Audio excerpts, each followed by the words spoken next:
Toastmasters and guests, originally I was going to give a campaign speech on why you should vote for me for president, but I guess I don't have to give that one anymore.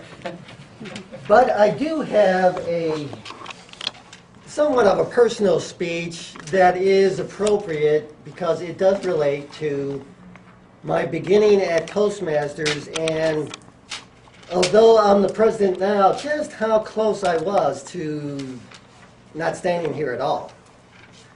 You see, I started at Toastmasters by going through Speechcraft.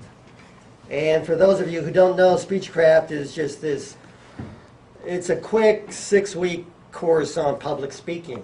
And I saw this ad in one of the suburban journals that I just happened to be looking through, and I thought, oh, I'll try this, see what it's like. And I emailed in that I was interested, and I got an email back, and they told me what to expect in Speechcraft.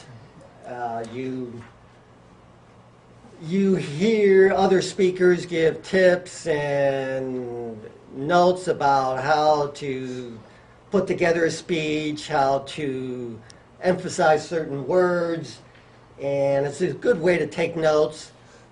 And by the way, be prepared to give a speech. Now, I saw that, and I thought, oh, they can't be serious. Give a speech the very first meeting? I mean, you got to be kidding me. Oh, they made a mistake. That's not possible. So I didn't even pay any bit of attention about giving a speech. So I showed up for the first meeting, held right here, and just like they said, there were veteran Toastmasters telling you bits and pieces about how to put together a speech, do this, do that, and I was taking notes. And then the MC of the class says, well, we're going to take a break now, and when we come back, we will have the students give their introductory speeches. And I heard that, and I go, a what? Speeches? Oh my God. Uh-oh, what did I do? I'm supposed to give a speech and I haven't even thought of anything?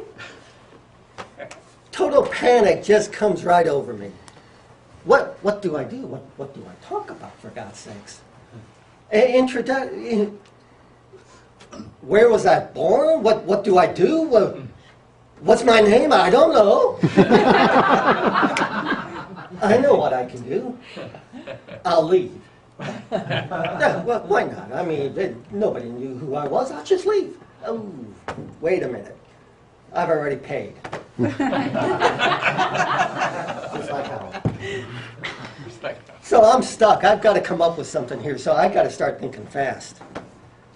Oh, come on. Start thinking. What can I talk about? What? All I can think about is, please don't call me first. For once, God was looking down on me. He didn't call me first. Didn't call me second either, so that was good. I was able to watch other people. And the scary thing was, all these other people, and some of them are in this meeting tonight, like Rich and Gina, they're coming up with all these pieces of paper and notes. I don't have SWAT. So finally it's my turn. They call me up. I got to tell you, that was the longest walk. I remember just putting my head down and walking. I stood by the lectern, and I just stood there. And eventually, my mouth did move. I remember it did move. Now, what came out was some dribble, spit. I don't know what came out of my mouth. But I said something. I filled time for 3 minutes. And I hurried up and walked back to my seat. And my first thought was, thank God that's over.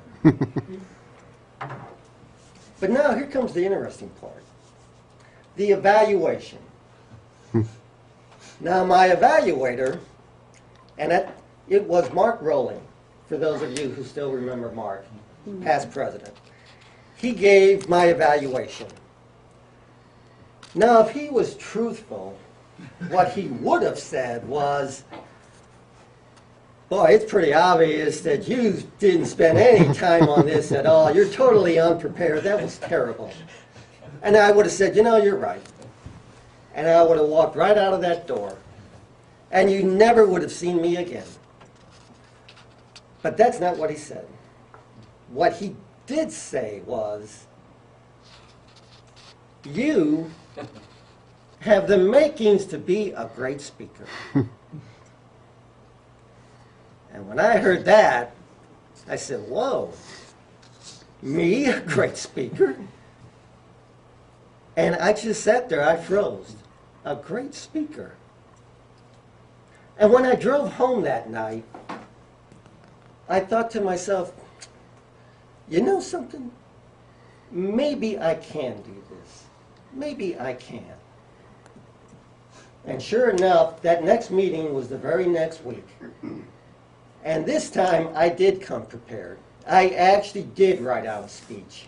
And it did make all the difference.